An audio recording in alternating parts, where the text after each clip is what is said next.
जालन्यात रविवार निमित्त मोती तलाव परिसरात राबवण्यात आली स्वच्छता मोहीम। शहरवासियांचा स्वच्छता मोहिमेत उत्स्फूर्त सहभाग। जालना शहरात स्वच्छतेचे वाजले 3-13।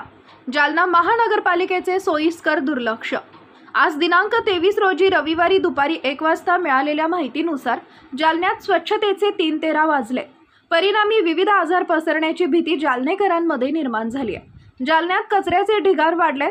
जालना महानगरपालिकेचे याकडे सोयीस्कर दुर्लक्ष होताना दिसत आहे। याविषयी जालनेकरांनी अनेक वेळा महानगरपालिका प्रशासनाला वेळोवेळी कळवूनही कानाडोळा होत असल्याचं लक्षात आलं। शेवटी गेंड्याच्या कातडीचं ढिम्म प्रशासन काहीच करत नसल्यानं जालनेकरांनी शहर स्वच्छ करण्याचा निर्णय घेतला। जालन्यात आज रविवार निमित्त स्वच्छता मोहीम राबवण्यात आली आहे। यात शहरवासियांनी उत्स्फूर्त सहभाग नोंदवला होता। शहरातील मोती तलाव, औरंगाबाद, चौफुली तसेच विविध भागात कचऱ्याचे ढीग तयार झाले। यामुळे विविध आजार पसरण्याची भीती असल्यानं नागरिकांनी स्वयंस्फूर्तीनं आज विविध भागात कचरा गोळा झालेल्या ठिकाणी साफसफाई करून परिसर स्वच्छ केलाय। यावेळी परिसराची स्वच्छता करून सर्व कचरा एका ट्रॅक्टरमध्ये गोळा करण्यात आला असून त्याची कचरा डेपोत योग्य विल्हेवाट लावली जाणार आहे।